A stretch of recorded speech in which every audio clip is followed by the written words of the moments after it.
আজ পড়ব অদ্বৈত মল্লবর্মণের একটি গল্প, সন্তানিকা। ছুটির ঘণ্টা পড়িতেই বগলে খান কয়েক বই খাতা লইয়া নরেশ বাড়ির পথটি ধরিয়া চলিতে থাকে।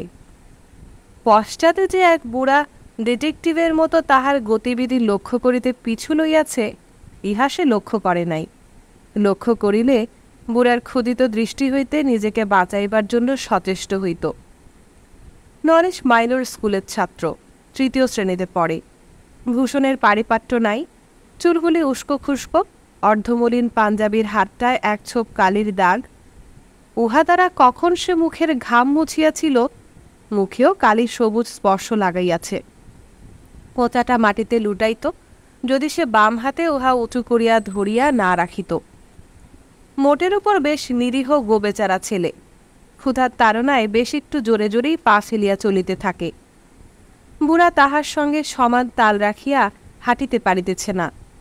বুড়ার বয়স হয়েছে নেহাত কম নয়। হাঁটু পর্যন্ত পরতে পরতে ধুলা লাগিয়াছে, যেন মোজা পড়িয়াছে।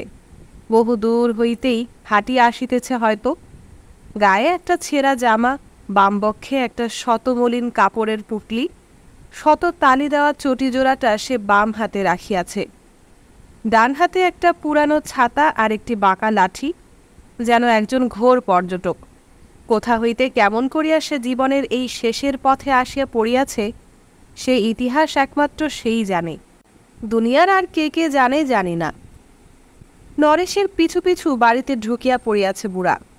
বীরেশবাবু বেশ একটু ঝাঁঝালো সুরেই বলেন, মশাইয়ের নাম কি? থাকা হয় কোথায়? হাঁটিয়া হাঁটিয়া বুড়া শ্রান্ত হইয়াছে। লাঠিটায় ভর রাখিয়া বসিয়া পড়ে মাটির ওপর বলে, আমার নাম ধনঞ্জয় ঘোষাল। বাড়ি কোথায় জিজ্ঞেস করছেন বাবু? বাড়ি আমার নেই। ছিল, সবই ছিল, এখন কিচ্ছু নেই। এখানে কি চান? আগে বড় একটা আশা নিয়ে আপনার দ্বারে এসেছি। আপনার বাড়িতে স্কুলের ছেলে আছে, গৃহশিক্ষকের দরকার পড়ে নিশ্চয়ই। যদি আমাকে গৃহশিক্ষক হিসেবে আপনার গৃহে স্থান দেন, তবে বিশেষ কৃতার্থ হই। বীরেশবাবু আবার বৃদ্ধের আপাদমস্তক ভালো করিয়া নিরীক্ষণ করিয়া বলেন, অন্যত্র চেষ্টা করুন, এখানে আপনার সুবিধে হবে না। বুড়া একটু হাসিবার চেষ্টা করিয়া বলে, তা একটু আধটু অসুবিধা হলোই বা, আমি সব চালিয়ে নিতে পারবো। আপনি সেজন্য ভাববেন না বাবু। সংসারে আমার আর কেউ নেই। দোহাই আপনার, আমাকে নিরাশ করবেন না। বুড়ার সবিনয় কাতরতায় বাবুর মন গলিয়া যায়। সুর একটু নরম করিয়া বলেন, আপনি কোন শ্রেণী পর্যন্ত পড়াতে পারেন? বুড়া বলে, আমি বরাবরই উচ্চ প্রাইমারি স্কুলে হেডমাস্টারি করে আসছি। কি করব, অদৃষ্ট মন্দ, স্কুল উঠে যায় আর আমিও হয়ে গেছি একেবারে নিরাশ্রয়। বুড়া ধনঞ্জয় ঘোষাল থাকিয়া যায় বীরেশবাবুর বাড়িতে। বীরেশবাবু ধর্মনিষ্ঠ কুলীন ব্রাহ্মণ। বুড়া খাইতে বসে বারান্দায়, এটা সেটা দিয়া পেট পুড়িয়াই সে খায়। বোঝে গিন্নিমার আদর আছে যথেষ্ট, মনটাও স্নেহপ্রবণ। পেট চিনিয়া খাওয়াইতে জানে। ধাত ব্যঞ্জন পাতে দিয়া গিন্নিমা তাহার নিকটে দেয়ালে ঠেস দিয়া দাঁড়ায়, এ কথা সে কথা জিজ্ঞাসা করে। বুড়া ধনঞ্জয় বলিয়া যায় তাহার জীবনের কাহিনী। ছেলেবেলায় খুব ভালো ছাত্রই ছিল সে, তবু তাহার গুরু মহাশয়ের কি কড়া শাসন! ও বাবা, সে আজ অনেক দিনের কথা। চণ্ডীমণ্ডপের বারান্দায় পাঠশালা বসিত। প্রত্যেক ছাত্রের এক একখানা করিয়া ছোট মাদুর থাকিত। ছাত্ররা সুর করিয়া করাকিয়া, নামতা, কয় আকারে কা এইসব মুখস্থ করিত। আর বালক ধনঞ্জয় উত্তর দিককার খোলা মাঠটার দিকে চাহিয়া চাহিয়া অনেক কিছুই ভাবিত। পণ্ডিত মহাশয় কতক্ষণে ছুটি দিবেন, কতক্ষণে গিয়া সে হিজল গাছের খোপ হইতে পাখির ছানা পাড়িয়া আনিবে। হ্যাঁ, পাখি পুষিবার শখ ছিল তাহার পুরা মাত্রায়। তারপর সে ছাত্রবৃত্তি পাশ করিয়া মাস্টারি জীবন শুরু করে। ও, সে অনেক কথা। তখনকার ছাত্রবৃত্তি ছিল আজকালকার এলের দাদা। কত কিছুই না তখন ছেলেরা শিখিত। আর আজ মাছের ঝোলটা হয়েছে অতি উৎকৃষ্ট মা বলিয়া ক্রমাগত কয়েকটি গ্রাস মুখে পুড়িয়া বুড়া আবার তাহার গল্প আরম্ভ করে। কত বামন কায়েতের ছেলেকে সে মানুষ করিয়াছে, তাহার ইয়ত্তা নাই। তাহার ছাত্রদের মধ্যে অনেকে এলে বিয়ে পাশ করিয়াছে, অনেকে ডেপুটি ম্যাজিস্ট্রার হইয়াছে, ও কতদিন যে মাস্টারি করিয়াছে। তাহার কত ছাত্রের চুল পাকিয়াছে, দাগ পড়িয়াছে, আবার অনেকে চলিয়া গেছে ওপারের ডাকে। কত হেডমাস্টার এখনও পথে দেখা হইলে তাহাকে সসম্মানে নমস্কার করে। এখনও সে বাঁচিয়া আছে, মস্তিষ্কের গোলযোগ মোটেই হয় নাই, সব মনে রাখিতে পারে। ছেলেদের পড়াইতে খুব ওস্তাদ সে, অনেক কায়দা কানুন জানে। বখাটে ছেলেদেরও মানুষ করিবার অনেক অভিজ্ঞতা সে তাহার সুদীর্ঘ মাস্টারি জীবনে সঞ্চয় করিয়া রাখিয়াছে। যে কোনো যুবক মাস্টারের সঙ্গে সে প্রতিযোগিতা করিতে প্রস্তুত। শিক্ষকতা কার্যকে সে প্রাণ দিয়া ভালোবাসিয়াছে। এমন পবিত্র কাজ দুনিয়ায় আর দুটি আছে? ছেলে মানুষ করা, ভবিষ্যৎ বংশীয়দের গঠন করিয়া তোলা। সারাটা জীবন সে এই কাজে কাটাইয়াছে। জীবনের অপরাহ্ন বাকি দিন কটা এই কাজেই কাটাইতে পারিলে তাহার আজন্ম সাধনার সফলতা লাভ করে। আহার সারিয়া সপরি ধুইতে যায়, গিন্নিমাকে মনে মনে প্রণাম করে। সে লক্ষ্য করিয়াছে গিন্নিমা তাহার প্রত্যেকটি কথা মন দিয়া শুনিয়াছে। এমন ধৈর্যশীল শ্রোতা সে জীবনে অল্পই পাইয়াছে। বাস্তবিক গিন্নিমা সোনার মানুষ। সন্ধ্যার পর ছাত্র লইয়া বসে। 3টি ছাত্র, নরেশ আর তার ছোট 2টি ভাই বোন। ভাইটি পরে বর্ণপরিচয়, বোনটির মুখ দিয়া এখনও স্পষ্ট কথা ফোটে নাই। নূতন মাস্টারের নিকট আজ হইতে অ আ শিখিতে শুরু করে। এই সরল মোটা দাড়িওয়ালা নূতন জীবটিকে দেখিয়া খুকি ভয় পায় না, মনে কৌতূহল জাগিয়া ওঠে, ভাব করিতে চায়। কোল ঘেঁষিয়া বসিতেও আপত্তি নাই। খুকির একটি মস্ত গুণ। নরেশ ভাবে এ কোথা হইতে আসিল? ইহার শাসনের গণ্ডির মধ্যে 24 ঘণ্টা থাকিতে হইবে।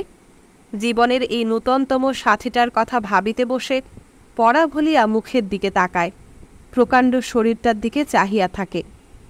মাস্টার আলোটা একটু বাড়াইয়া দিতে মনোযোগ দেয়। মিনিট খানেকের মধ্যে সব চুপচাপ হইয়া নূতন জীবটিকে চাহিয়া দেখে। বাবু ও ঘর থেকে ঝঙ্কার দিয়া বলেন, কিরে নরেশ, সব চুপ যে, এই বুঝি তোদের পড়া? মাস্টার সচকিত সচেতন হইয়া ওঠে, নরেশকে দেয় এক ধমক। মৌচাকের অলি গুঞ্জনের মতো আবার পড়া চলিতে থাকে। নরেশকে ধমক দিবার সময় খুকি মাস্টারের মুখখানার দিকে চাহিয়াছিল। এমন সরল মুখখানা এতখানি বিকৃত হইতে পারে? খুকি ভয় পায়, বলে, মার কাছে যাব। মাস্টার বলে, আগে পড়া শেখো, পরে যেও মার কাছে। খুকি ক্রমে ক্রমে কান্না জুড়িয়ে দেয়। বুড়া আদর করিয়া খুকিকে কোলে তুলিতে চায়। খুকি নারাজ। এই দাড়িওয়ালা বিরাট মনুষ্যটার কি জুজুবুড়িরই রূপান্তর? খুকি প্রাণপণ শক্তিতে কোল হইতে নামিয়া পড়িতে চায়। বুড়া একটা মজার ছড়া কাটিয়ে খুকিকে হাসাইবার চেষ্টা করে। খুকি চিৎকার করিয়া কাঁদে। বুড়ার এই সংকটের কালে গিন্নিমা আসিয়া তাহাকে রক্ষা করেন। জীবনের 2 প্রান্তের 2টি ভিন্ন প্রাণীর মধ্যে রফা করিয়া দেন। আবার পড়াশোনা চলিতে থাকে। ও ঘর হইতে বাবু বলিয়া ওঠেন, মাস্টার মশাই, আজকের মতো পড়া বন্ধ করুন, ছেলেদের ছুটি দিন। ছেলেদের লক্ষ্য করিয়া বেশ একটি মুরব্বিয়ানার সুরেই মাস্টার বলে, আজ এতটুকুতেই বিদায় দিচ্ছি, কাল কিন্তু ওটা হবে না, এত শীঘ্র ছুটি পাবে না। এইভাবেই ধনঞ্জয় ঘোষালের ছাত্র মানুষ করা চলিতে থাকে। মাস্টার তামাক টানে খুব বেশি। বাবুর নিকট হইতে পয়সা চাহিয়া লইয়া সে একটা কলি হুকাক, 2 পয়সার মাখা তামাক ও 1 পয়সার টিকা কিনিয়া আনিয়াছে। বাঁশের 2টা চোঙ্গা সে আপনা হাতেই তৈয়ার করিয়াছে তামাক টিকা রাখিবার জন্য। বাবুর ছেলে নরেশকে সে হুকুম দিতে ভয় পায়। বাবু যদি রাগ করেন, সে নিজ হাতেই তামাক সাজিয়া গুড়ুক গুড়ুক করিয়া টানে। এই বাড়িতে তামাক সুন্দরের অস্তিত্বের প্রমাণ ঘোষণা করিতে থাকে। তার মনে পড়ে আগেকার কথা। পাঠশালার ছুটির পর পাড়ার রবিন পাল, সাতুনি শীল, বিনোদ কর্মকার প্রমুখ 5 জনের সাথে কি আরামেই না তামাকের সদ্ব্যবহার চলিত। তখন এই তামাক কতই না ভালো লাগিত। আজ আর এমনটি হয় না। কোনো ভালো জিনিস কি একা একা উপভোগ করা যায়? দুপুরবেলাটা সে গিন্নিমার নিকট বসিয়া সুর করিয়া মহাভারত পড়ে। গিন্নিমাকে মা বলিয়া ডাকিতে তাহার কোথাও বাঁধে না, যদিও তিনি তার মেয়ের সমান বয়সী। সুখে সুখী, দুঃখে দুঃখী, সেও এই পরিবারের একজন হইয়া দাঁড়াইয়াছে। জীবনটা যদি এইভাবেই কাটিয়া যায়, জীবনের সূর্যটা ডুবিবার আর কতটুকুই বা বাকি, বাকি কয়টা দিন যদি এইখানেই থাকিতে পারে, চিরনিদ্রাটা যখন একদিন আসিবেই, তখন ভাবিতে তাহার কতকটা আনন্দ আসে। মৃত্যুর তিক্ততা সে জীবনে বহুবার অনুভব করিয়াছে। মরণের কথা স্মরণ হইলে আগে সে শিহরিয়া উঠিত, এখন সে মৃত্যুকে ভয় পায় না। কিন্তু বেঘরে মরাটাকে সে বড় ভয় করে। কোথায় কোন পথের পাশে, বৃক্ষতলে, নদীতটে কিংবা উন্মুক্ত প্রান্তরে পড়িয়া মরিবে, ভীষণ পিপাসার কালে ক্ষীণ কণ্ঠে জল জল বলিয়া চেঁচাইবে, কেউ শুনিবে না। তার ক্লান্ত নিমিলিত আঁখি যুগল বৃথাই আকাশে বারদুই মৃত্যু স্পর্শ হইতে পরিত্রাণের উপায় খুঁজিবে, কেহ দেখিবে না, কেহ শুনিবে না। ইহা সে বড় কষ্টের বিষয় বলিয়া মনে করে। এখন মৃত্যুকে ভয় করে না সত্য, কিন্তু যখন প্রকৃতই মৃত্যু আসিয়া তাহার তুহিন শীতল হস্তদয় স্পর্শ করাইবে, তখন সে বড় ভয় করিবে। একাকী সেখানে সে কেমনে মরিবে? আর মরিলেই বা কি? তাহার অসহায় অসার দেহটাকে লইয়া শৃগাল কুকুর শকুনিতে টানাটানি করিবে। একটি ভারী বিশ্রী ব্যাপার হইয়া দাঁড়াইবে যে। ভাবিতে ধনঞ্জয়ের শরীর শিহরিয়া ওঠে। এখানে মরিতে পারিলে তার কোনো ক্ষোভই থাকিবে না। নিঃসহায় বলিয়া জগতের কাছে এবং সৃষ্টিকর্তার কাছে তাহার কোনো অভিযোগই নাই। সে শুধু শান্তিতে মরিতে চায়। সকাল 8টা বাজিতে না বাজিতেই ধনঞ্জয়ের বড় ক্ষুধা পায়। সে অন্য সব সহ্য করিতে পারে, গালমন্দ নির্বিকার চিত্তে হজম করা তার অসাধ্য নয়, কিন্তু ক্ষুধা সে সহ্য করিতে পারে না। এই সময় রাগটা একটু বাড়ে। পিটিয়া মানুষ করিবার দায়িত্ববোধটাও এই সময় সজাগ হইয়া ওঠে। ক্রোধ সম্পূর্ণ পড়ে গিয়া নরেশের উপর। বিকৃত মুখের তর্জন গর্জন, প্রহরোদ্যত হস্তের তাড়না, যুদ্ধংদেহী অঙ্গভঙ্গি প্রভৃতি সকল মিলিয়া তাহাকে ক্ষিপ্তের ন্যায় করিয়া তোলে। নরেশ ভয় পায় না। মাস্টারের এই মারমুখ ভাব তার গা সাহা হইয়া গিয়াছে। নরেশ মাথা নিচু করে। মাস্টার ক্ষিপ্তের ন্যায় চক্ষু লাল করিয়া বলে, তোর কিছু হবে না, তোকে মেরে খুন করে ফেলা উচিত। ওই ঔচিত্যের ভাবটুকু সে অন্য কাহারও জন্য রাখিয়া দেয়। মারিয়া খুন করিয়া ফেলিবার মতো সাহস এবং উৎসাহ বৃদ্ধের শেষ পর্যন্ত থাকে না। সহসা কি ভাবিয়া নরেশ এক দৌড়ে বাহির হইয়া যায়, মাস্টারের কাছে বলিয়াও না। আদেশ বা অনুমতি লওয়া তো দূরের কথা। মাস্টারের ক্রোধের আর সীমা পরিসীমা থাকে না। এবার হাতে পাইলে খুন করিয়া ফেলাও বিচিত্র নয়। কিন্তু বুড়ার উঠিয়া গিয়া ধরিয়া আনিয়া শাসন করিবার মতো বয়স এবং দিন এখন আর নাই। পড়িয়াছে কোনো দিন ছাত্রের মার কোল হইতে তাহাকে ধরিয়া স্কুলে আনিয়া টেবিলের পায়ার সাথে বাঁধিয়া সে পিটিয়েছে, কিন্তু সেদিন আর নাই। কতক্ষণ পরেই দেখে নির্লজ্জ ছেলেটা একডালা মুড়ি আর গুড় লইয়া হাসি মুখে হাজির। আনন্দে বুড়ার সর্বাঙ্গে পুলক শিহরণ বহিয়া যায়। অনেক বুড়ার স্বভাব ঠিক শিশুর মতোই হইয়া যায় কিনা, এই ছোটখাটো সংকট ত্রাণকারী জীবটিকে কাঁধে তুলিয়া নাচিতে পারিলে তাহার অপরিসীম আনন্দের খানিকটা প্রকাশ করিতে পারা যায়। ধনঞ্জয় মুচকিয়া হাসিয়া ডালাটি গ্রহণ করে। বলিতে লজ্জা হয়, তাই বলিতে পারে না, চিরজীবী হও বৎস। তবু মনে মনে আশীর্বাদ না করিয়া ছাড়ে না। এতখানি বয়সে এত খাটিয়া পড়ানোটা রক্তমাংসের জীবের পক্ষে কষ্টের ব্যাপারই। পড়াইতে পড়াইতে বুড়ার ঘুম আসে, বড় আরামের ঘুম। আবেশে চোখের পাতা বুজিয়া আসে। তবু কান দুইটা সে যথাসম্ভব খাড়া করিয়া রাখে ও ঘরের পানে। বাবু কিছু বলে কিনা, কৌতুকী ছেলেটা ডাকে, মাস্টার মশাই, মাস্টার মশাই। মাস্টারের নিদ্রার ভারী ব্যাঘাত হয়। উত্তেজিত হইয়া উঠিয়া দাঁড়ায়, মুখ খিচাইয়া দুই কথা শুনাইতে চায়, তারপর রাগ করিয়া আসে। বলে, শিখেছিস পড়াটা? বল শের কষার আড্ডাটা। নরেশ বলিতে পারে না। মাস্টার কাঠের রোলারটা লইয়া তাহার ডান হাতে মৃদু মৃদু আঘাত করিতে থাকে। সে ক্ষিপ্র গতিতে বাম হাতটা বাড়াইয়া দিয়া বলে, এই হাতে আরেকটা মাস্টার মশাই। এইবার মাস্টার ফিক করিয়া হাসিয়া উঠে, বলে, তোদের কি আমি মিছামিছি মারি রে? আমার কি মনে সাহায্যে তোদের পিট্টি দিই? পড়া শিখবি না তা একটু আধটু মারব না তো কি করব? ছাত্র সোহাগে বিগলিত হইয়া বলে, মাস্টার মশাই, তামাক সাজিয়ে আনি। এইবার এই সূক্ষ্মদর্শী বালকটির প্রতি স্নেহে বুড়ার প্রাণ মন আপ্লুত হইয়া ওঠে। প্রাণ ভরিয়া আশীর্বাদ করিয়া তাহার সমস্ত বালাই টানিয়া আনিতে চায়। মুহূর্তে তাহাকে চিরঞ্জীব করিয়া তুলিতে চায়। মাস্টার গল্প করিতে খুব ভালোবাসে। বিশেষ করে তাহার নিজ জীবনের কথা বলিতে গিয়া সে নাওয়া খাওয়া ভুলিয়া যায়। গল্প করিতে বসিলে তাহার ঘুম পায় না। পড়াটা কঠিন ঠেকিলেই ছাত্র বলিয়া ওঠে, মাস্টার মশাই সেই গল্পটা। মাস্টার আনন্দে উচ্ছ্বসিত হইয়া গল্প জুড়িয়া দেয়। সে এক বিবাহের বরযাত্রী গিয়াছিল। বিয়েবাড়ি সে এক মজার ব্যাপার। বর বদল হইয়াছিল সেখানে। কন্যার পিতা দেখে বরের এক চোখ কানা। অবশেষে বর্তমান মাস্টারটির যুবক সংস্করণটিকেই তারা ধরিয়া টরিয়া বরের আসনে উঠাইয়া দেয়।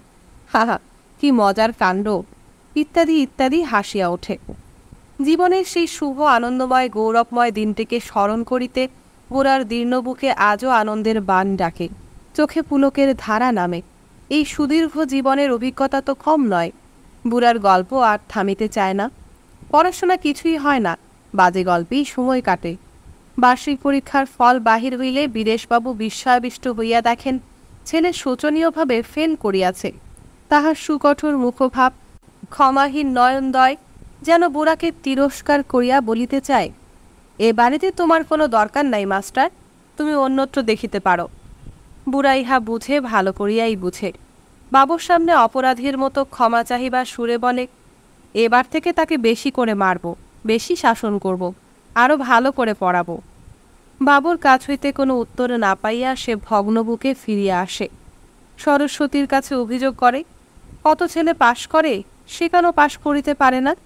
বীরেশবাবুর মেজাজটা বড় কড়া, তাই বড় ভয় হয় তাহাকে। তাহার মুখের একটি কথার উপর ধনঞ্জয়ের জীবনের সবটুকু নির্ভর করে যেন। একে সে বুড়া, থুরথুরে বুড়া হইয়া গিয়াছে। হালশূন্য জীবনের তরণীটি যদি বা ভাসিতে ভাসিতে আশাতীতের মতো এখানে আসিয়া ঠেকিয়াছে, একটা কিনারা সে পাইয়াছে। এই কুল হইতে তাহার ডুবো ডুবো তরিটাকে ভাসাইয়া দিলে সে আর কুল পাইবে কিনা কে বলিবে? হয়তো একটা বিপাকে, একটা ঘূর্ণিপাকে টুপ করিয়া ডুবিয়া যাইবে, কেহ দেখিবে না, কেহ জানিবে না। ভবের মহাসমুদ্র কল্লোল হইতে উত্থিত একটা ক্ষুদ্র বুদ্বুদ চক্ষুর নিমেষে মিলাইয়া যাইবে। ইহাকে ধনঞ্জয় বড় ভয় পায়। এক একবার তাহার মনে হয় বীরেশবাবু সর্বশক্তিমান সৃষ্টিকর্তার নারীর সঙ্গে তাহার নারীর কোথায় যেন একটা অচ্ছেদ্য যোগসূত্র রহিয়াছে, সেইটা দুনিয়ার আর যেন কোনো মানুষের সঙ্গে নাই। তিনি ইচ্ছা করিলেই ধনঞ্জয়ের অদূরাগত মৃত্যুটার উপরেও যেন কারিকুরি করিতে পারেন। তাহাকে যেন কোন স্বর্গ হইতে আনিত অমৃত দিয়া মৃত্যুর মধ্যেও অমর করিয়া রাখিতে পারেন। কিন্তু ওই অটল শক্তিধর মুখখানার দিকে তাকাইলে সে ভরসা মোটেই থাকে না। বিধাতা কি কঠোর করিয়াই না ওই মুখখানা সৃষ্টি করিয়াছেন? বিশ্বের অর্ধেক কঠোরতা ওই মুখে ঢালিয়া দিয়াছেন। আর তাহা না হইবেই বা কেন? স্রষ্টার প্রতিনিধি তো তিনি। সৃষ্টিকর্তার মুখই বা কোন কোমলতায় গড়া? একটু অবসর পাইলেই এইসব উদ্ভট ভাবনা সে ভাবিতে থাকে। ভয়টা ক্রমে নিদারুণ আশঙ্কায় গিয়া দাঁড়ায়। বাবুর মুখখানা দেখিলে এখন তার বুকটা মোচড় দিয়া উঠে। শিশু যেমন অলৌকিক কিছু দেখিলে আটকাইয়া উঠে, এও এমনই ভীরু এই ধনঞ্জয় ঘোষাল। আজকাল মাস্টারের আহার কমিয়া আসিয়াছে। রাত্রিতে আহারে রুচি থাকে না মোটেই। জিহ্বাটা যেন নিমের মতো তেতো হইয়া থাকে। আবার রাত্রিতে জ্বর হয়, ঘুষঘুষে জ্বর, হাড়ে হাড়ে শিরায় শিরায় এই জ্বর ক্রিয়া করে। কাঁপুনি ধরে না, তবু এ যেন অসহ্য জ্বর। রাত্রিতে বিছানায় শুইলে কোথা হইতে কি একটা যেন আসিয়া তাহাকে পাইয়া বসে। তারপর শরীরের ভিতরস্থ একটা নির্দিষ্ট স্থান হইতে নিমনিমে বেদনার মতো একটা কিছু বাহির হইয়া ক্রমে সমস্ত শরীরে ছড়াইয়া পড়ে। অর্ধজাগরিত অবস্থায় সে স্বপ্ন দেখে, নানান বিভীষিকাপূর্ণ স্বপ্ন। মধ্যরাত্রে ঘুম ভাঙিয়া যায়, সহজে ঘুম আর আসে না। তখন সে চিন্তা করিবার প্রচুর সময় পায়। শুইয়া শুইয়া চিন্তা করে। এই চিন্তায় বাধা দেবার কেহ নাই। চিন্তা স্রোত নির্বিঘ্নে চলিতে থাকে, এত চিন্তাশীল সে। শেষ রাত্রের দিকটায় আবার একটু ঘুম আসে। সকালে ঘুম ভাঙিয়া উঠিতে যাইয়া দেখে সমস্ত শরীরে ব্যথা, মাথাটা যেন একমন ভারী, কপালটার ভিতর যেন কে জ্বলন্ত চুল্লি বসাইয়াছে। ধনঞ্জয় শয্যা লইয়াছে। ভয়টা এবার আরও বাড়িয়াছে। মরিবার সময় পৃথিবীর সর্বশেষের সর্বাপেক্ষা ভয়ানক দুঃসময়টার কালে সে কাহারও করুণ মুখ দেখিতে পাইবে না। বেদনার অশ্রু, লোকের শ্বশ্রু সে আশা করিতে পারে না, চাহেও না। তবু একটু করুণাপূর্ণ দৃষ্টি। জ্বরের ঘোরে প্রলাপ বকিতে শুরু করে। রক্ত জবার মতো লাল চক্ষু দুইটা চামড়ার আবরণীতে ঢাকিয়া যেন সে ধ্যানস্থ হইয়া যায়।